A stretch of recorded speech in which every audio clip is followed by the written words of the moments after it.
So, today I'm going to be playing around with something called Gemini, which is something I discovered last night. It's been around for quite a while, apparently, maybe a few years. I'm not sure how far that goes back, but um, yeah, anyways. So, Gemini is kind of like a framework for building IDE type applications. So, it looks like it's built kind of on Avalon Dock, Caliburn Micro, and Meph. I'm familiar with Meph. I know essentially what Caliburn is, and I've heard of Avalon Dock, although I've never tinkered with it myself. But it basically allows you to build something that's very much Visual Studio-like. And so I've kind of wanted to build for a while some, I don't know if I'd call it applications or editors or something for, game-related type things. And so I thought I'd tinker with this a little bit and see if that's something that I could use. So, yeah. Let me really quick take care of a few things here. So, looking it over, basically the best way to get started with this, and that's pretty much what I'm going to do, is just tinker with it, is to grab the Nougat packages for it.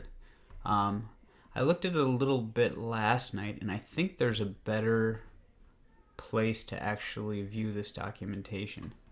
I don't know if it's linked to off of here or not. Oh yeah, document up T Jones here. So this site here.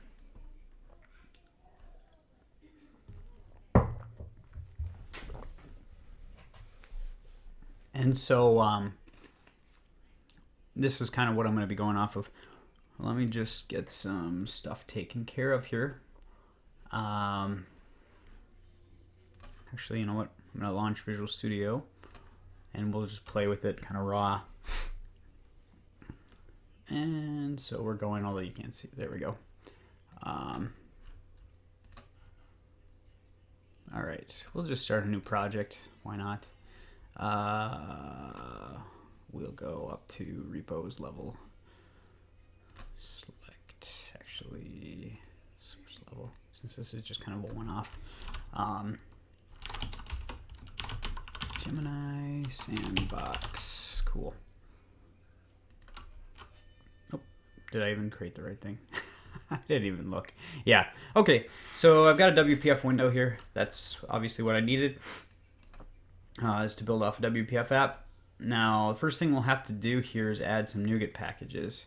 You can go to the Nougat package manager and search for them. In fact, I'll just do that.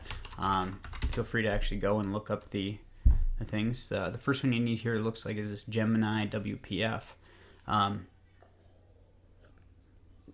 judging by its downloads, it's pretty popular. So that's pretty cool. So I'm going to install that one here. And obviously there's some dependencies that it has. So that's totally all right. And so what I think I'm going to do is I'll play with the raw one for a little bit. And what I really want to do is check out this Gemini modules mono game.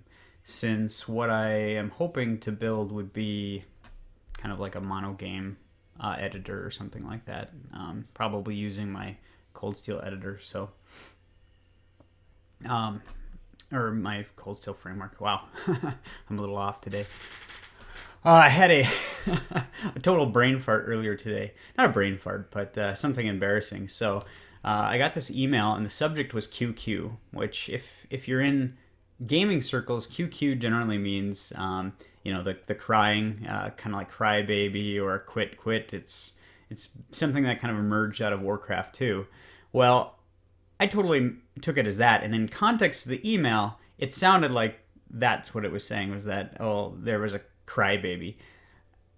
Really, what they probably meant was quick question, but I totally biffed it, and I talked to someone about it. I'm like, this seems really rude for this guy to put QQ as the subject line. I'd expect more.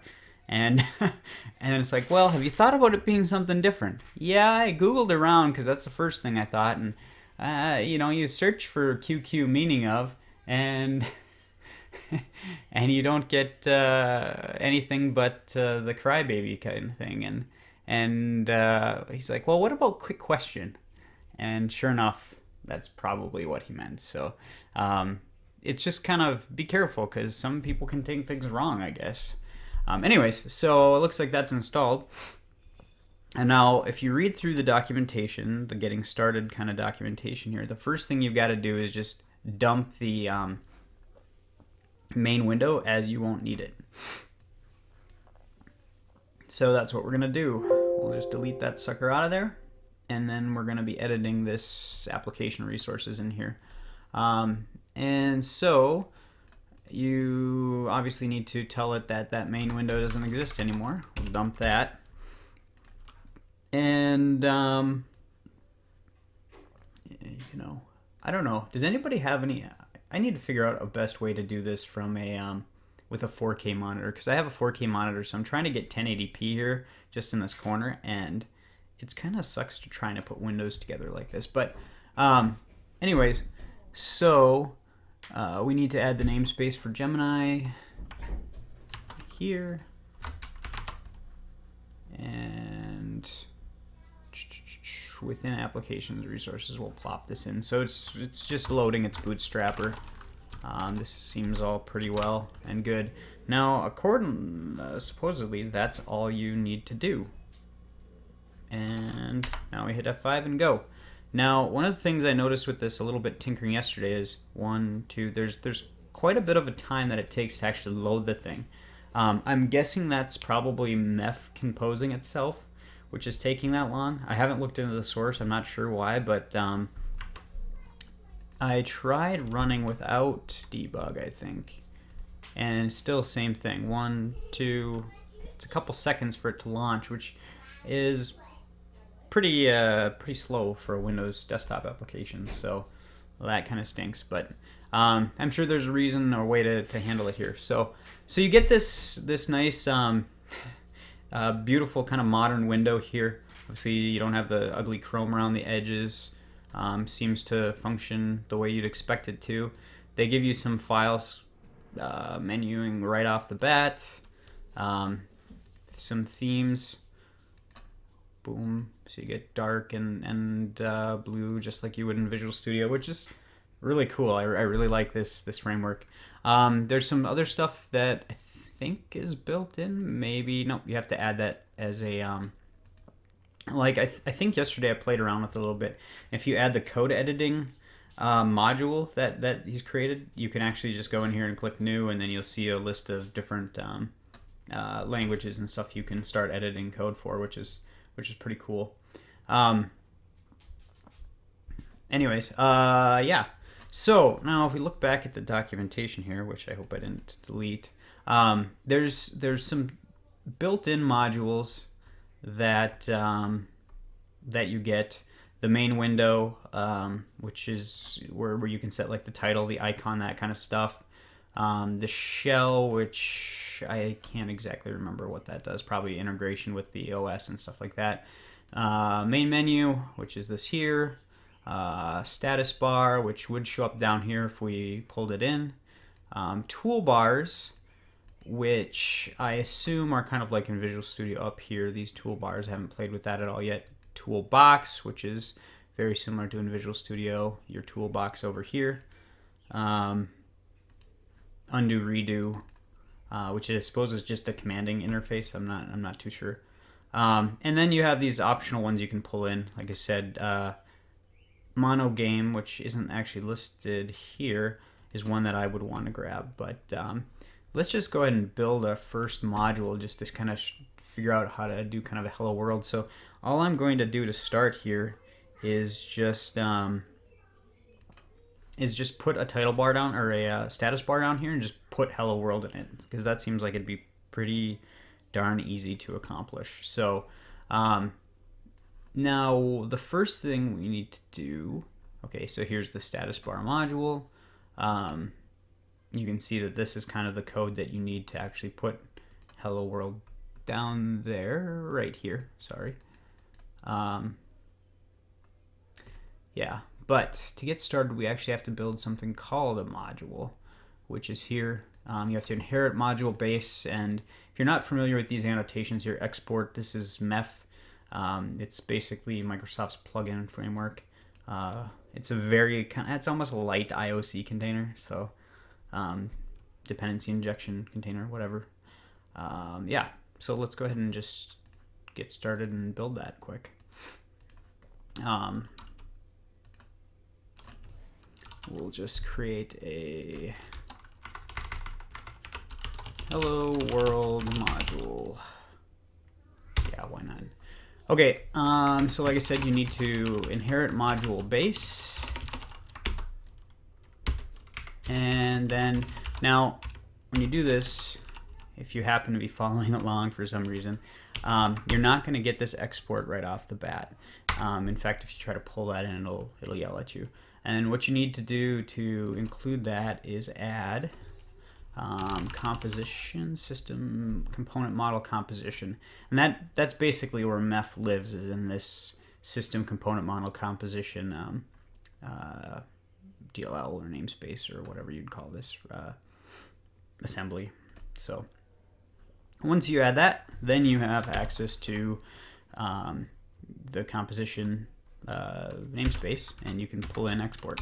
Now, if you were to export without type of iModule here, it would actually export as type hello world module.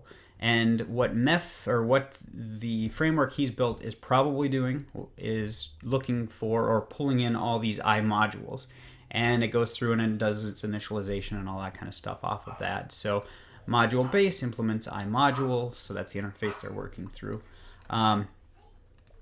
So the other thing we'll need to do here is actually, so this will export, we need to pull stuff into it, right? And to do that, we're going to have to pull in the status bar API or module. Status bar module. And that can be accessed via iStatusBar, which is great. So we'll just do this. iStatusBar, and you can see that it's in the status bar module namespace, and we will go status bar, oops, hello, and we'll import that in. So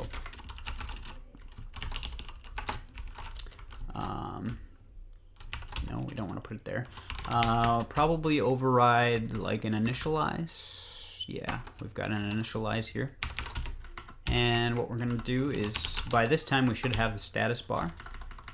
We'll go add item and message just hello world. I'm not really sure what the grid length is. It's built into Windows. I'm assuming maybe it's the size of the thing itself. Star 100 100, yeah, so this probably star would just tell it to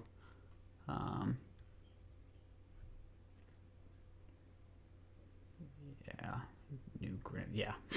Not really much there. We'll just say dot star. Oops. Oh, I thought, oh shoot, what did I do wrong? Sorry, my mistake. 1 of star, okay. Type star, right? Okay, so now if we kick her off here, we hope everything composes correctly, and hey, we've got the status bar down here, and there's our hello world text. So it seems like it's pretty easy to pull in. Pretty awesome. Wow, there's actually people watching. Which is cool. Hi. Anyways.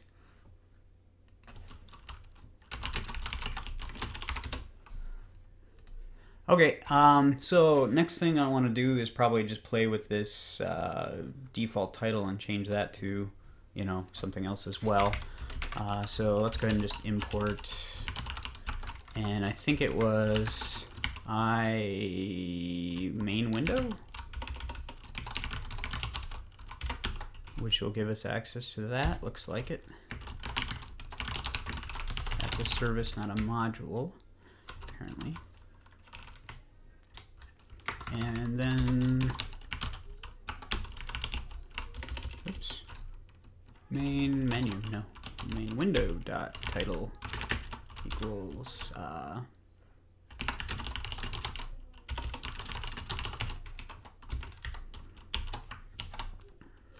okay, so that should set the title for us. Perfect. Yeah, so we get that. So yeah, it seems pretty easy to put this together. Again, I played with it a little bit last night. Not too much, but enough to become dangerous with it a little bit, right? Now, obviously, what you'd be doing in here is editing some sort of document or whatever. That's what you would use it for. Now, if we look back at the documentation here,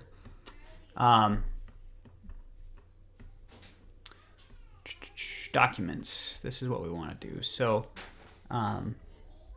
there is, okay, so the shell kind of is, I'm not really even sure what the shell represents here. Shell module manages placement of documents in tool windows, loads tool windows, manages links between Avalon Dock and Caliburn Micro. Okay, so looks like it's got, actually has access to the status bar, so we wouldn't even need to pull in these things. We could just pull in shell, get access to status, get access to tool, get access to the main menu. Not the main window though, so we can only get access to those items, which is all right. We can also take a look at what document is currently active.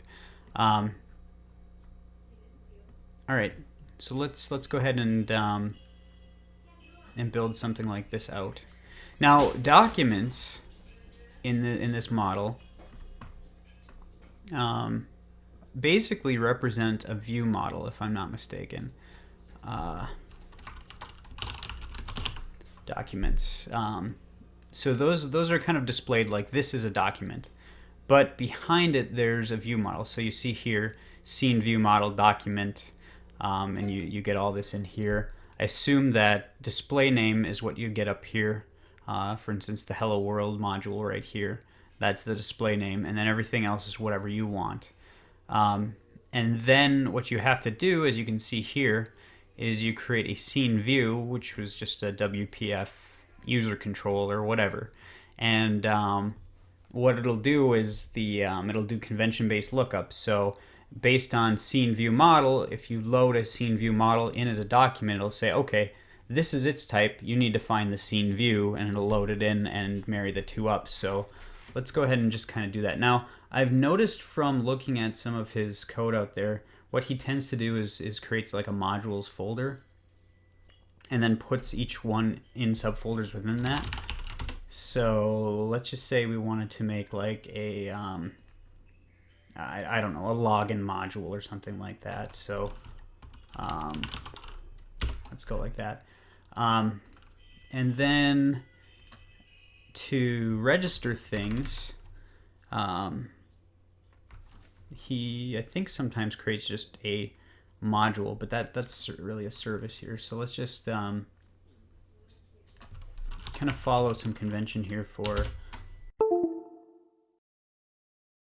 and I think my mic just hosed up, probably. This happened yesterday as well for some reason. I might have an extremely low voice now. Yeah, I don't know why that happens. I'm gonna have to look into OBS and figure out what the heck is causing that. I'm not sure if there's really any way for me to fix it. To be honest, maybe if I cycle my my mic here, I don't know. Anyways, I think it shouldn't detract too bad. So let's say we had a login view model. And this is a document.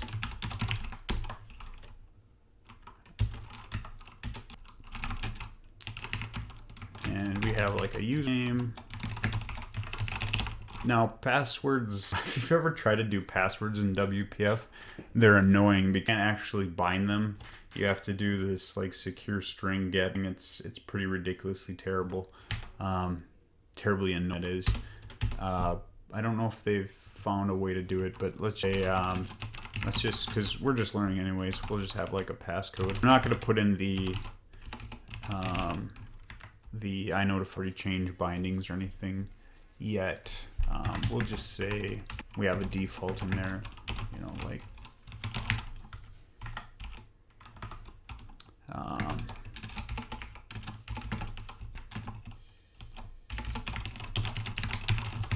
yeah, whatever. And then what you need to do is create a view. Now, again, conventions based, so it has to be named very specifically. So with login view, and yeah, we'll add that. I hate sometimes I accidentally in the user control from terms instead of WPF, which that really sucks. I hate when that happens. But it happens, right? All right, so we'll just go in here and create a really dumb user for our login. Oh, it's been a while. Written some XAML. Let's just go ahead and put a stack panel. I could replace the grid and do that. But, we'll just go label and say username and text box and text thing, and it'll be oh, what did we call it? Just username.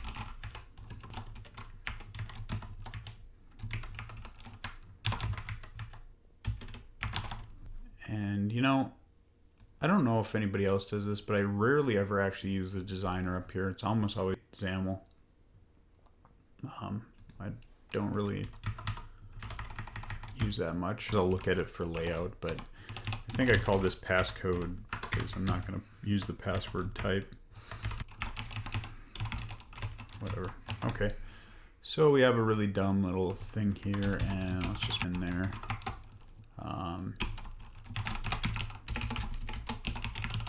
Right. Our dumb little form that would connect up to this document. Now what we have to do is we would in here we'll pull in the shell. Oops.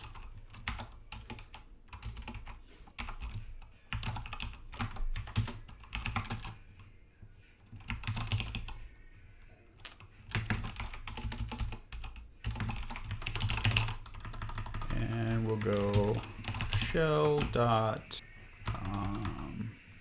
what was it, load dot open document, something like that. We'll go new login.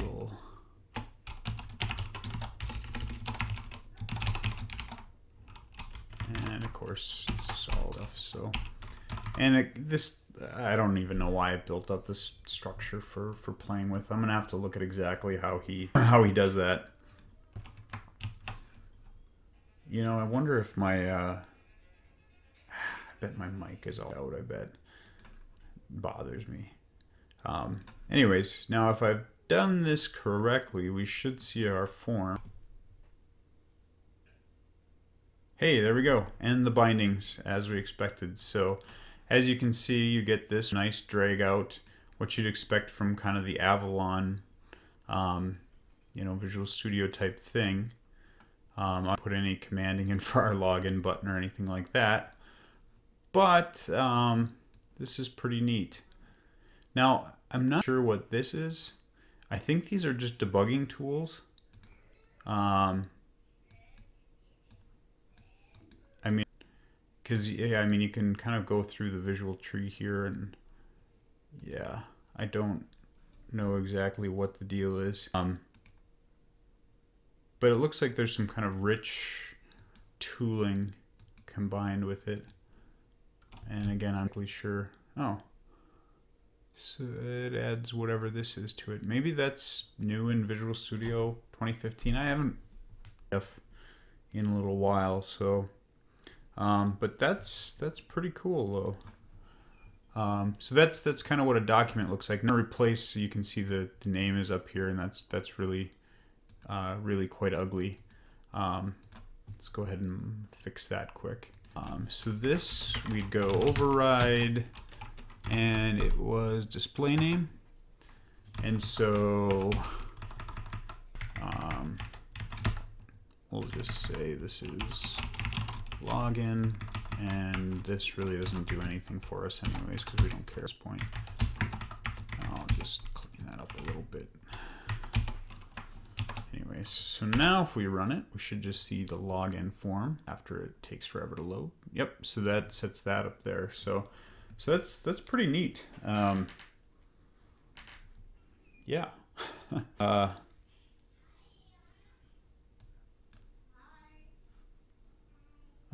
Yeah. So one of the things, like I said, I wanted to do, look at the monogame integrations, and instead of trying to build that out necessarily myself, what I might do is go out and in the GitHub repo, he's got a demo monogame here. And so I'm going to pull down his source here and try to open it up and take a look.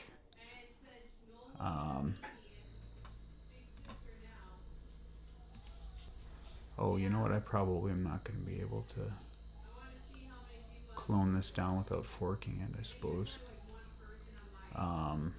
Actually, you know, zip. Why not? That shouldn't take too bad. Then I'll just rip the code out into a solution and play with it that way. And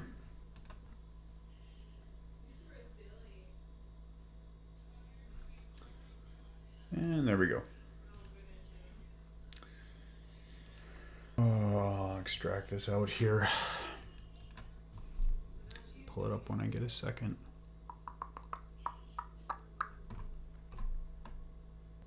So I hope, how's your night going as I extract all this? Here. Gemini master, source, demo mono game. You know what? I'm just going to open up where this, plop it in there and add it as a copy here. And then I'll add it to my solution as a reference project. Probably add existing project. And we want to go into Gemini. There we go. Yeah. Okay. So I'm going to set it as the startup project. Hopefully if we just build, it'll just build. There's not very many times where I actually have luck with I don't have luck a lot of times with actually getting things to build right off the bat, and it might be dependent on, oh boy, it might be dependent on having that. Let me see if he's actually got the, oops, sorry. Oh, if he's got his own mono game package, nope. So I'm gonna probably just add the actual Gemini WPF packages or Nougat packages, whatever.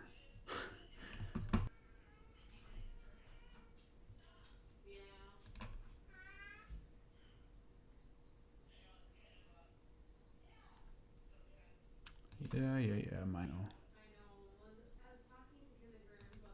And probably need the one for mono game as well. I might inspector one. Possibly, maybe, I don't know. Let's just install it just for S's and G's. Okay. All right, cool. Now let's see if I can build her. No. I output does not exist.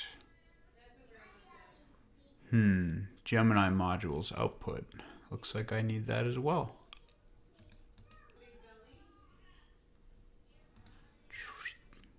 We'll go ahead and install her as well. Maybe, just maybe, we'll have it all figured out now. Look at that. So, let's go ahead and see what happens. And hey, there we go. Cool. We get a cube going from the demo. That's pretty neat. And you can see you can just plop open a new one here.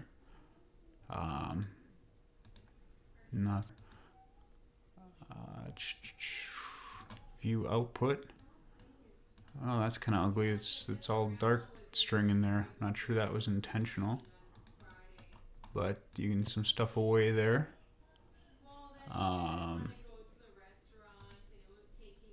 Okay, nothing in the toolbox.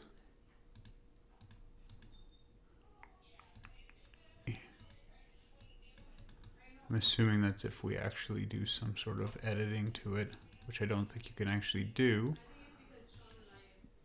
Nothing new, probably nothing to open. And that broke it, of course, because there really isn't anything to open. So, but anyway, so what I've been kind of wondering is how he actually gets, how it interacts with the game, because I'm already familiar with monogame and XNA and how that all interplays, but I'm not sure how this window here would interact with concepts. So, wow, this is really just woo woo woo woo. Yeah. So let's go ahead and kind of dig in there and see what we get. So now, like I said, he's got the modules folder here. On startup, the startup module looks like he's just doing some specific setup here. So you title, which he sets.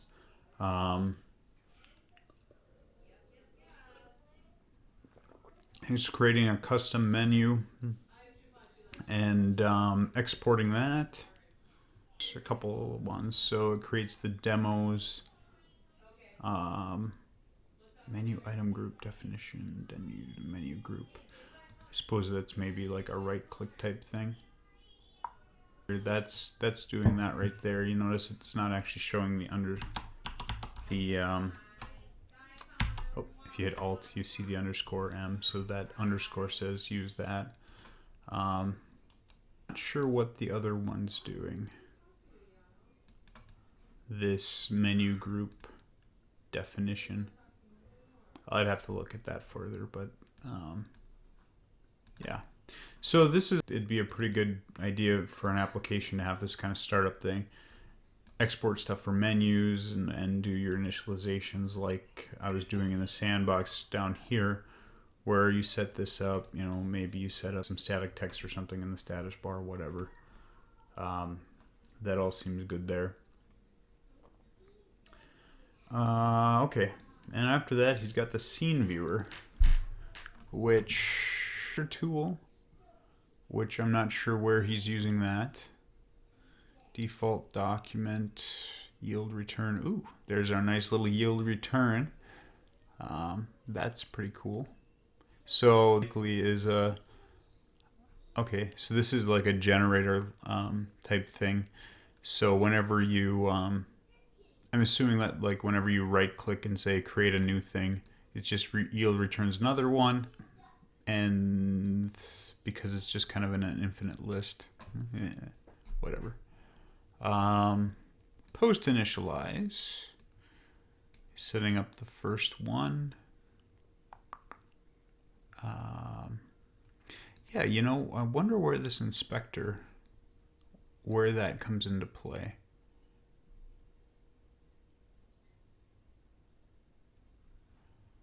Because I don't like toolbars or anything. Oh, view. Oh, here we go. Inspector.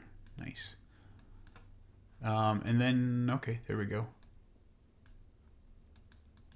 So, okay, so this sets kind of like your camera is what you're doing with this stuff here. Oh, hey, neat. Again, it's hard to see because it's dark. I want to go to, let's say, blue. All right, there we go. That should probably be logged as like a bug, you would think, in the theming. But I don't know if he's actually actively maintained. But the inspector here, there's your Z, so that's actually zoom. It's not making it smaller. You're moving the camera here. X, Y. So that's pretty cool. So that's where he's setting up the inspector. View scene viewer menu item. Yeah. All right, and then you get into the actual views here, and this is where I think some of the magic is done, because you get this Gemini. That's really the entry point, I think, for our monogame content. On graphics control, so this stuff is all in the code behind, it looks like. Cube. Control draw, E graphics device clear.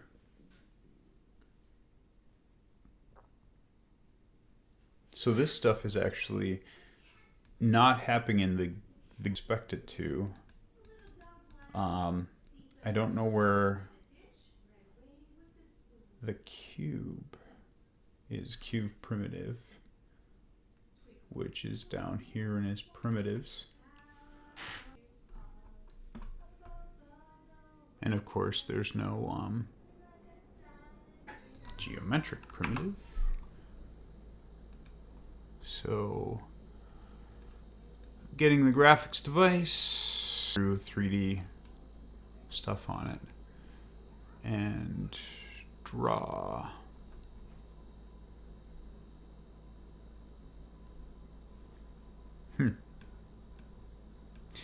Unfortunately, I'm not too with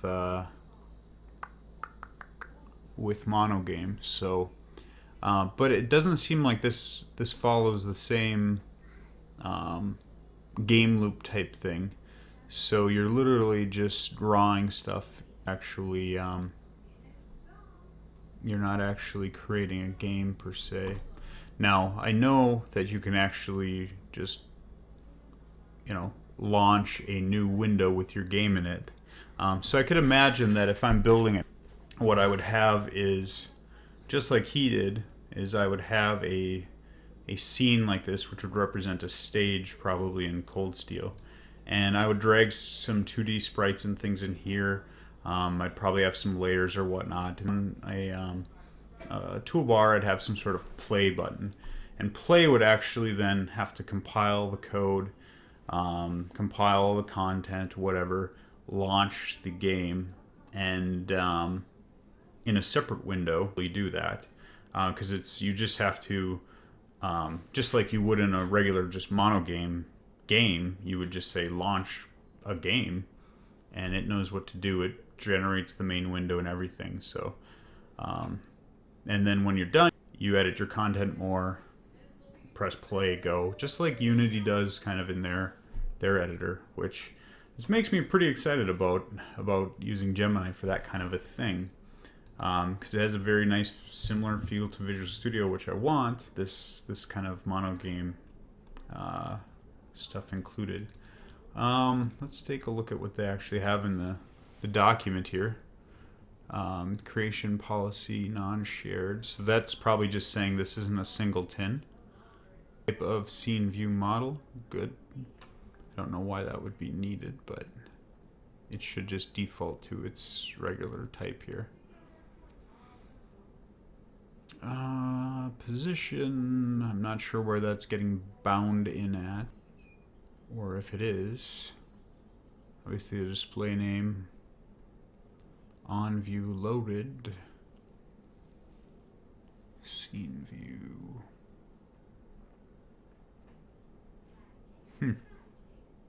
Now there's also some commanding going on here. So this is command name, demo scene viewer, 3D scene. So this is in your, what's in your menu? I'm gonna have to guess. So this right here, I'm assuming those relate to each other. Let's just Alt M, oops, 3, which kind of lines up to that. So that's probably, this is triggering this command. In fact, we could probably set a breakpoint there just to verify that, right? Let's see. Well, maybe it's getting, so I can't really know whether that's grabbing it there or not. Oh, you know what? Maybe that's stupid. I'm just being stupid. I want to actually look at the text. No. Or let's try this once. No, nothing there. This might all get pulled ahead of time. Let's take a look at the other one we've got in here, which is run, open document. On startup, run this. Yeah, I don't really see anything specific here. Let's just see if that's what gets run when we go new. Yep.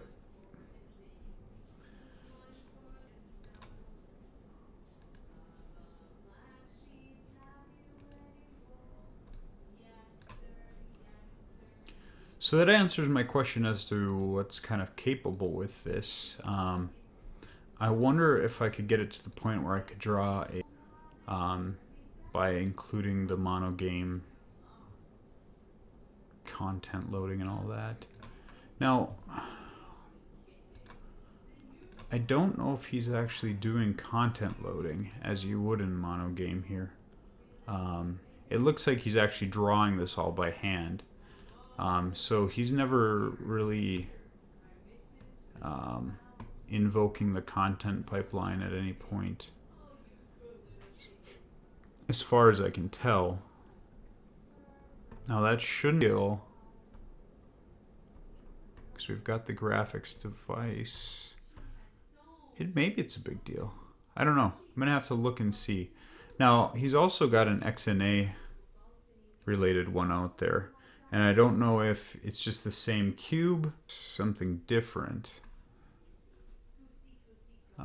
Let's go ahead and check it out here. XNA. Oh, yeah, primitives. Yeah, so it looks like it's the same cube primitive, which that kind of stinks, because that's not what I would need to look at.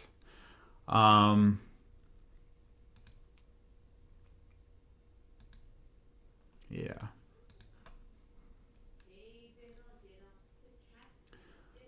Now, in mono game, let me see, how does that all work? It's been a while since I've looked at the way that the actual content manager is created. I think it needs graphics device, and that's it.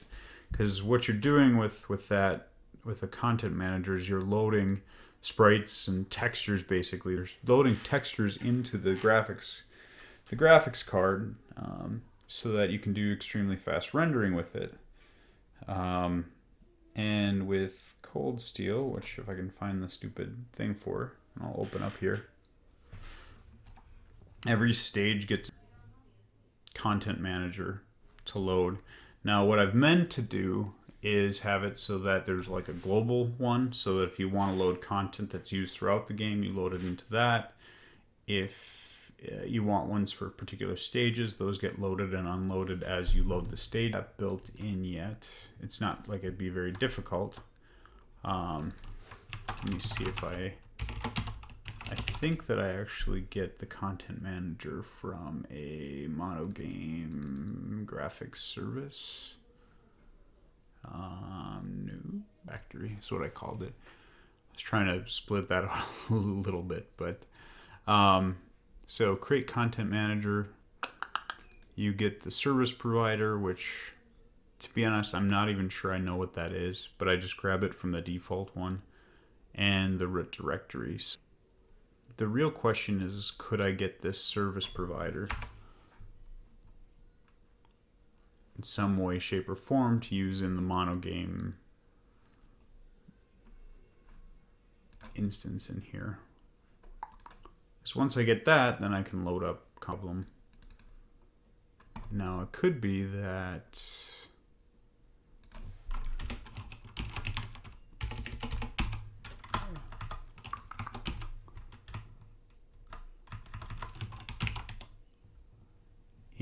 is content lost?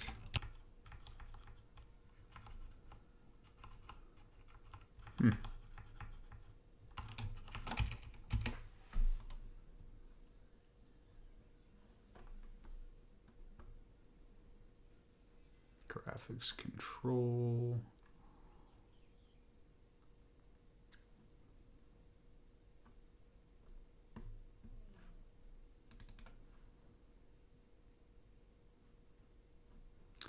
So that's this drawing surface.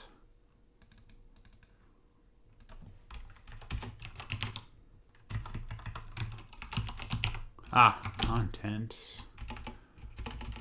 Oh no, that's actually the WPF content, not the content manager that you get. So yeah, I'm gonna have to actually look at what you get out of this. So you obviously get the graphics device.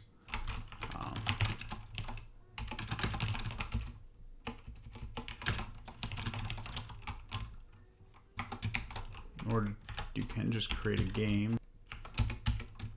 And I assume that then you'd have to hook game up to the graphics device. I've never really, other than using the kind of the default stuff you get from Monogame, I've never really had to kind of new up a game myself other than it's given to you. Now if you look at how it's done over here, let's look at how I did it in my last game, my big disappointment. Game gets created, a graphics device manager, which in order to create that, you pass it the game.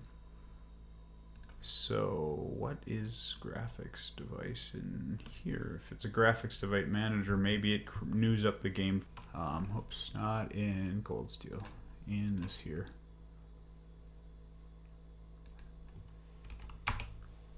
Graphics device event. So where does it get that from?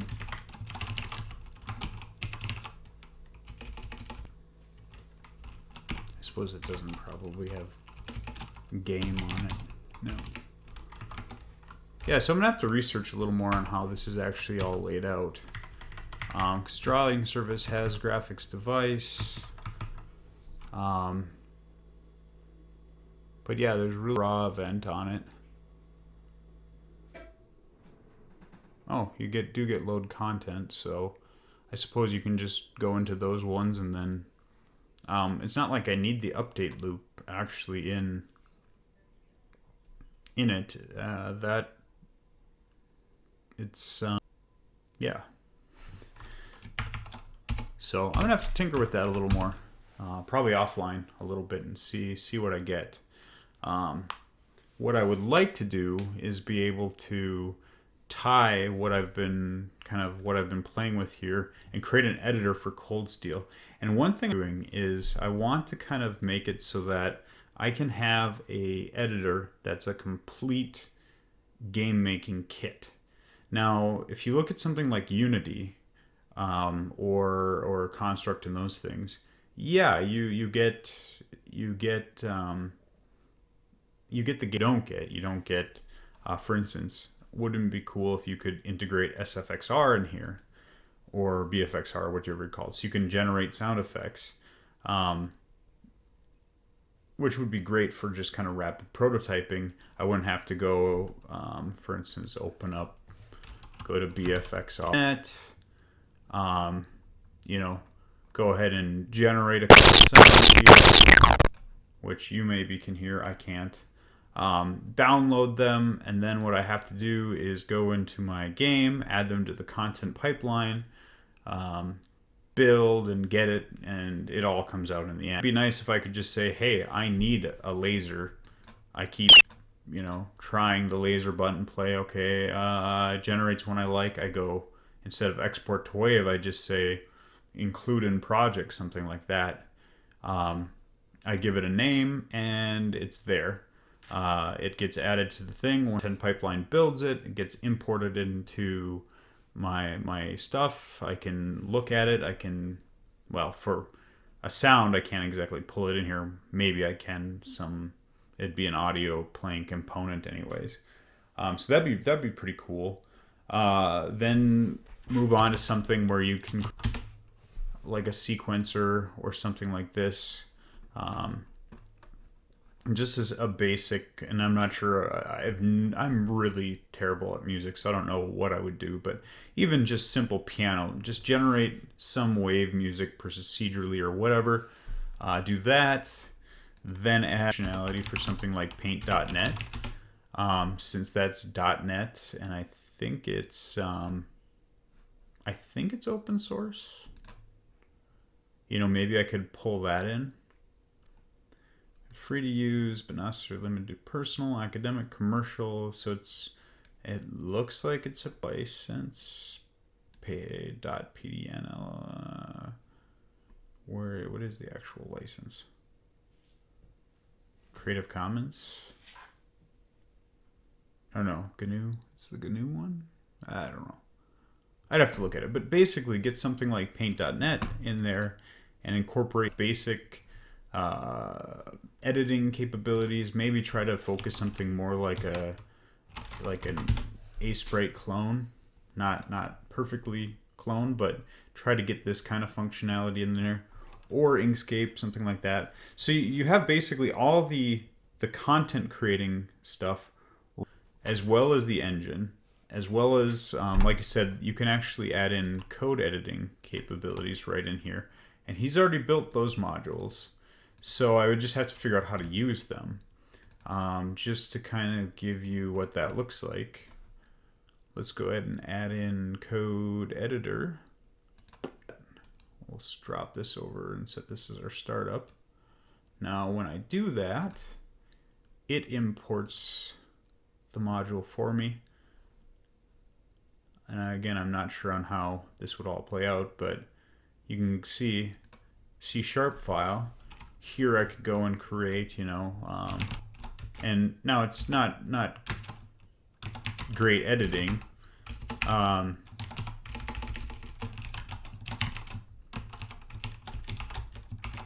It's not as great as what you'd get in Visual Studio, but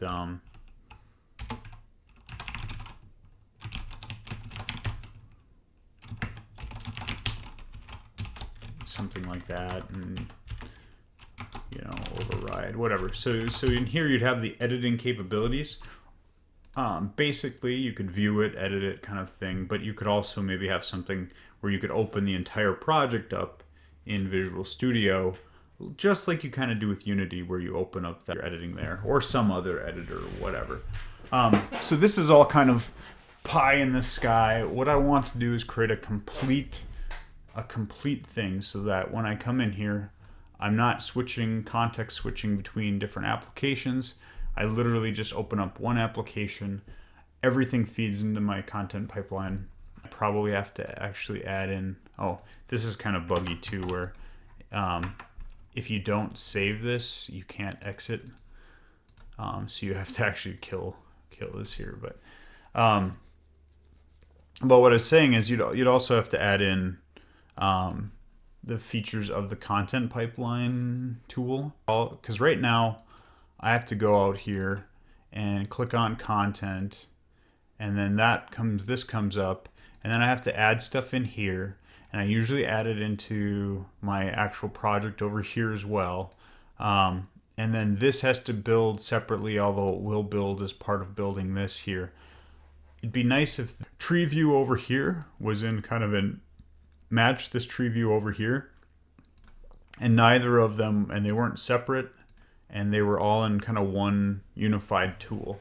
So that's again pie in the sky. What I kind of want to do with Cold Steel in the long run is to build out that thing. In fact, I like partially Cold Steel and what cold is. Now, if you haven't been paying attention, Cold Steel is kind of like my little game engine thing out there on GitHub. It's not exactly done yet, but Cold Steel right here. But Cold Steel is of a gargoyle from the Disney show Gargoyles. You can see here he's kind of a bad guy. That's his thing. This is Cold Steel. Is his robotic form or whatever. And I named a lot of stuff after that, but to accomplish, let's go back here, and I might have deleted it. Cold.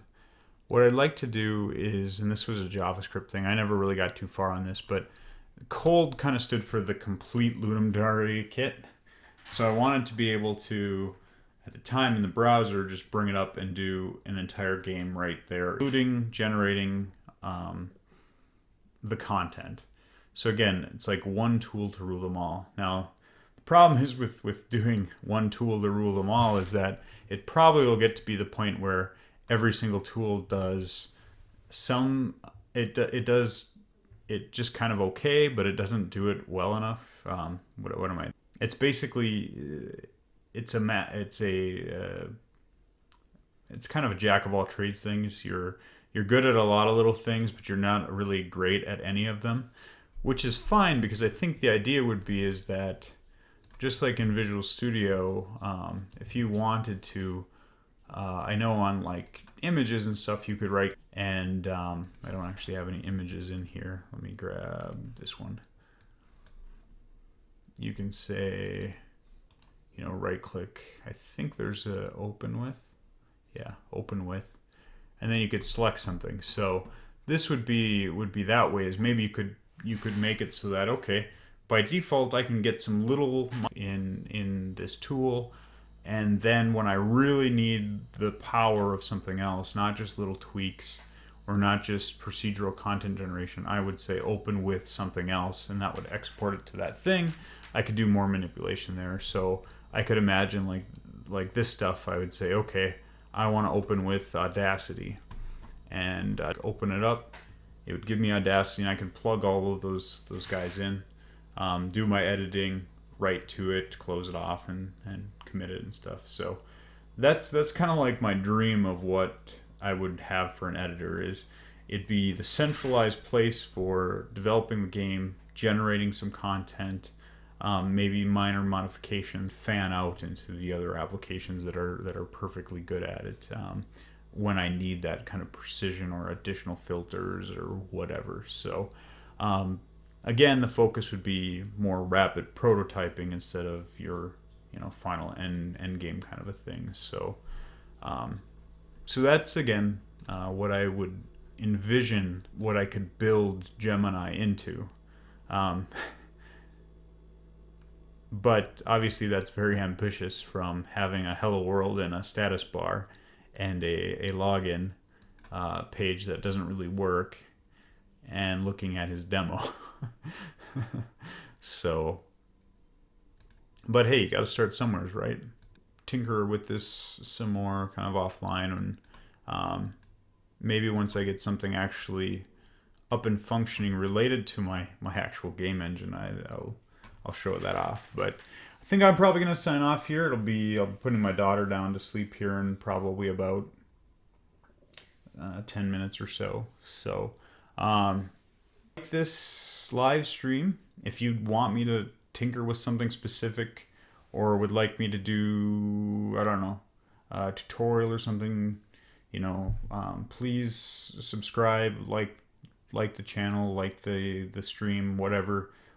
Please let me know if I can improve in some ways. I'm not sure again whether this mic, it's happened a couple times, I might be going in really low voice compared to the early part of it. I'll try to fix that up for future streams. But anyways, if I'm not on again, thank you for watching, and have a good night. And I've got to cancel this. Stop.